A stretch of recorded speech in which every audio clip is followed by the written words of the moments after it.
The skeletal system is composed of the bones and the joints and the ligaments that hold the bones together. Bones are organs in the skeletal system. They're composed of several different kinds of connective tissue: cartilage, dense fibrous connective tissue, and blood. And bone is also a connective tissue, and there are two kinds of bone: spongy bone and compact bone. Bones also have nervous tissue in them. If we look microscopically at a compact bone, you will notice that it's arranged in these little circular configurations. One of these circular configurations is called an osteon, or a Haversian system. In the center is the osteonic canal. This is where the blood vessels are. The cells of the bone, the osteocytes, are trapped out in the matrix. That's true of all connective tissue. And then there are little tiny canals that connect the cells with this central canal. These are called the canaliculi. This is a picture of the model. This is one osteon or Haversian system.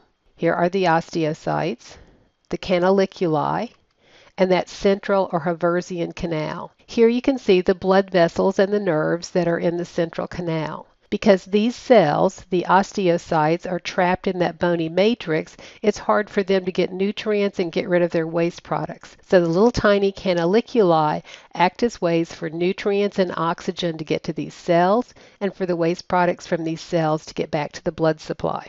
There are several types of skeletal cartilage. Cartilage is mostly water. This is what makes it very resilient or bouncy. Cartilage is avascular. It doesn't have its own blood supply, nor does it have a nerve supply. That's what not innervated means. In order to feed the chondrocytes, the cells that make up the cartilage, we have a perichondrium that surrounds each piece of cartilage. This is where the blood supply is, and this is how those cells get their nourishment. Because cartilage is a connective tissue, the chondrocytes or cartilage cells are trapped in a matrix. Hyaline cartilage is one of the types of skeletal cartilage. In hyaline cartilage, the matrix has very fine fibers in it. This is why you don't see them. They're so delicate. And you can see the cells that are trapped in the matrix. This cartilage has a lot of flexibility and resilience. We find this on the ends of bones. It's at the ends of the ribs. It's in your nose, and it's in the cartilage of your trachea. Elastic cartilage gets its name because the fibers are elastic that are trapped in this matrix. These fibers look very thick and heavy. Actually, they're tightly coiled. This gives elastic cartilage a lot of stretch and flexibility. Elastic cartilage is found only in a couple of places in the body. It's the cartilage that makes up your ear, and it also makes up a structure in your trachea called the epiglottis. Fibrocartilage has thick collagen fibers in the matrix. This type of cartilage is designed to withstand high pressure. We find this in the discs between the vertebrae and in the menisci. This is the special cartilage that's in your knee joint. So as we look at the skeleton, all of the hyaline cartilages are this purple. So you see them here attaching the ribs to the sternum. You see them in all of the joints. Elastic cartilage is found only in the ear, and we don't see it in the throat here.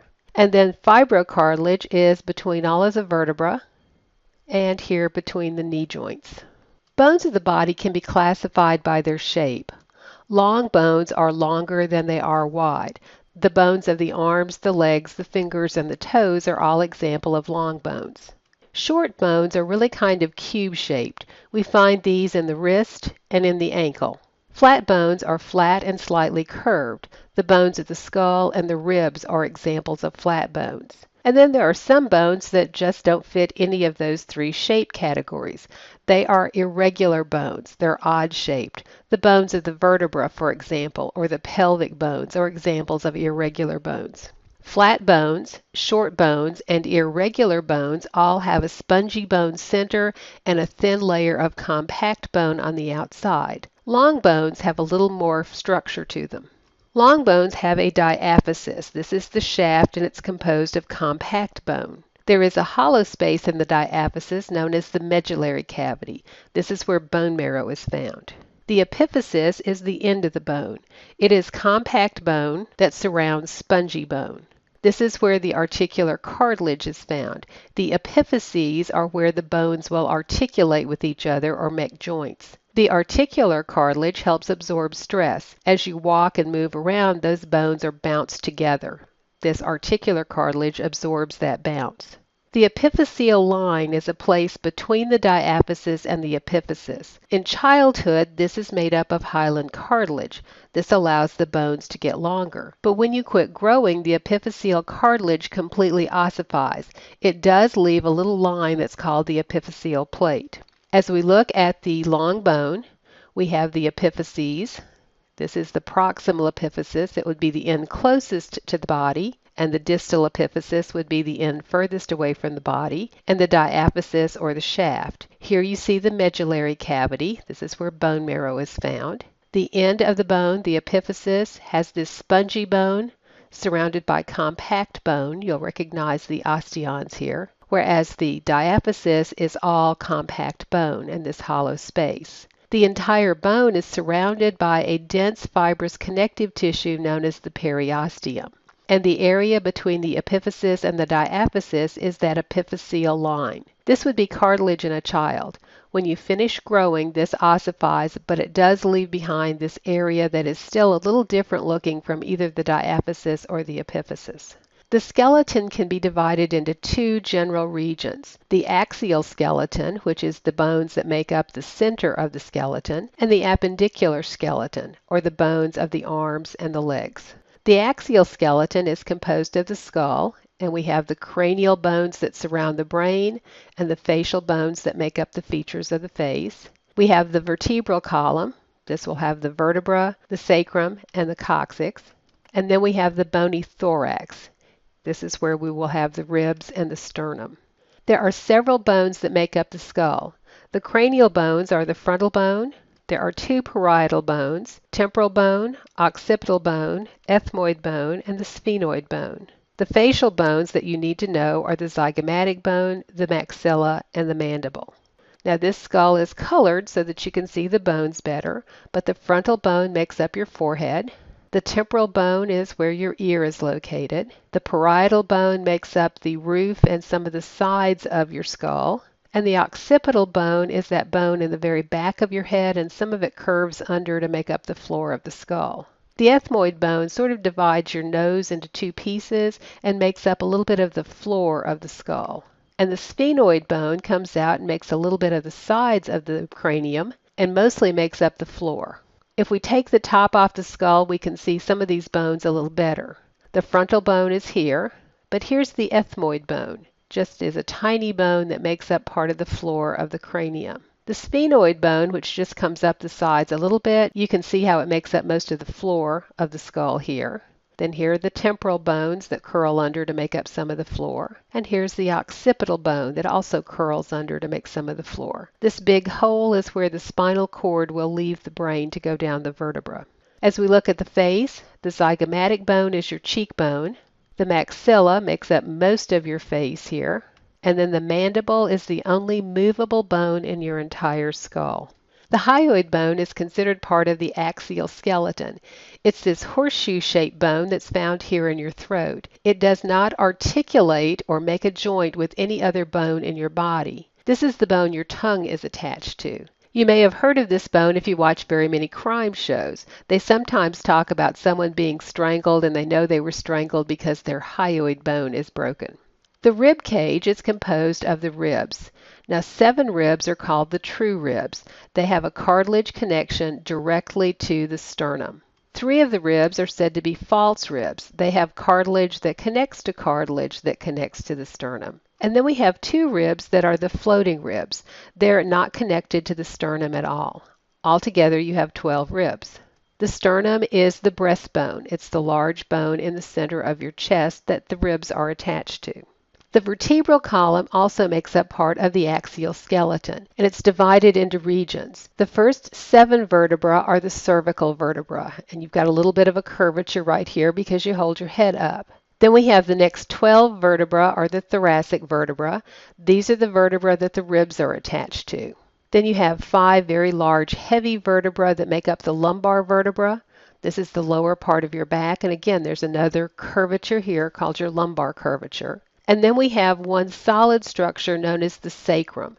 The sacrum is what's going to attach to your hip bones. This starts out as 5 individual bones usually, but they fuse into one sacral bone. And then your tailbone is a tiny little bone that starts out as 4 separate bones usually and fuses into one known as the coccyx. The vertebrae in each region have slightly different characteristics. There are 2 very special vertebrae here at the top of the spinal cord, C1 and C2. They're so special that they have special names. C1 is the atlas, and the atlas has these special depressions that are where the occipital bone will articulate or make a joint.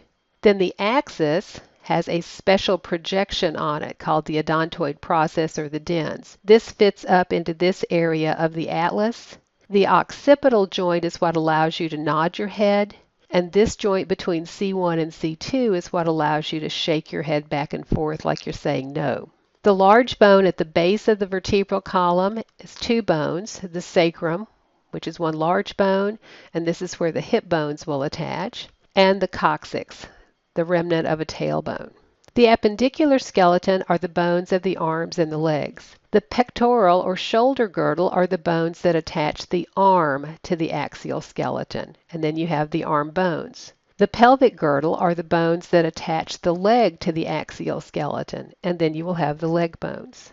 In the appendicular skeleton, you have the pectoral girdle, which is made of the scapula and the clavicle, and then in the arm, you have the humerus, the radius and the ulna, the carpals, the metacarpals, and the phalanges. The pelvic girdle is composed of the coxal bone. Now the coxal bone is a fused bone. It has 3 pieces to it, the ilium, the ischium, and the pubis. And the 2 pelvic bones are held together at the pubic symphysis. Then in the leg you have the femur, the tibia and the fibula, the tarsals, the metatarsals, and the phalanges. The clavicle is your collarbone, and it's this bone in the front, and the scapula is your shoulder blade. This is the bone in the back. These are the 2 bones that attach your arm to the axial skeleton. The upper arm bone is the humerus. There are 2 bones in the lower part of the arm. The radius is the one on the thumb side of the arm, and the ulna is the one on the little finger side of the arm. Now here you see the arm in anatomical position. Over here it's not, so it's harder to tell which is the radius and the ulna, but there's your thumb, so that's the radius on the outside, and the ulna here on the inside. As we look at the hand, all of the bones of the fingers are known as the phalanges. There are 2 in the thumb and 3 in each finger. Then the bones of the palm are the metacarpals, and the 8 bones that make up your wrist are the carpals. Looking at the leg, we have the coxal bone. The coxal bones are held together in front at a joint known as the pubic symphysis. The upper leg bone is the femur, the kneecap is the patella, and then again we have 2 bones here in the lower leg. The larger, more medial bone is the tibia, and the more delicate lateral bone is the fibula. Now if you can remember la, you can remember that the fibula is lateral, la. Here is the coxal bone. Now, it's one solid bone by the time you're an adult, but you start out with it being 3 separate bones. The ilium, and this is the part of your hip bone that you can feel and think of as your hip bone. The ischium, and this rough part right here is what you sit on when you sit, and the pubis. And the pubis are the 2 bones that join to make the pubic symphysis. But this fuses into one bone known as the coxal bone. As we look at the feet, we have the phalanges again. Again, these are the bones that make up the toes. You have 2 bones in your big toe and 3 bones in each of your remaining toe. The bones of the arch of your foot are the metatarsals. And then you have the bones of your tarsals. These are your ankle bones. There are some differences in the male and female skeleton. Generally, men are bigger than women and their bones tend to be a little heavier. Bone markings are those depressions and projections that you've noticed on the bones. This is typically where muscles are attached or where bones work together to make joints. Men usually have larger, more pronounced bone markings. But when you look at the pelvis, you have 2 ways you can tell whether you're dealing with a male or a female. The pubic arch, where those 2 pubic bones together, is at an angle less than 90 degrees in the male, greater than 90 degrees in the female. And the sciatic notch, which is a big chunk that comes out of the coxal bone, is filled with your thumb if it's a male, and there's plenty of leftover room when you stick your thumb in that area if it's a female. So determining whether you've got a male or a female, you look at the sciatic notch, which is this notch back here on the back side of the coxal bone. If your thumb fits in there, you've got a male. If there's plenty of room left over, you've got a female. And then you look here at what's called the pubic arch. Now 90 degrees is the corner of a piece of paper. If you can stick a piece of paper in there and there's leftover space, it's a female. If you can't make the corner of a piece of paper fit in there, you're dealing with a male. In order for you to move, the bones have to be connected in such ways that we can move them around. These are called joints or articulations, and there are basically three types of joints. In fibrous joints, the bones are held together by short fibers. Because these fibers are short, these joints tend to be immovable. We see this between the bones of the skull. Your skull bones don't really move that much. Cartilaginous joints are held together by bars of cartilage.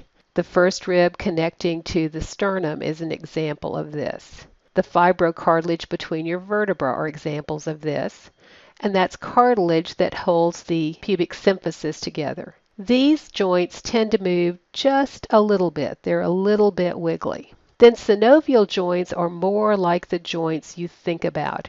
These are the joints where the bones are held together by some connective tissue and there's some space between the bones.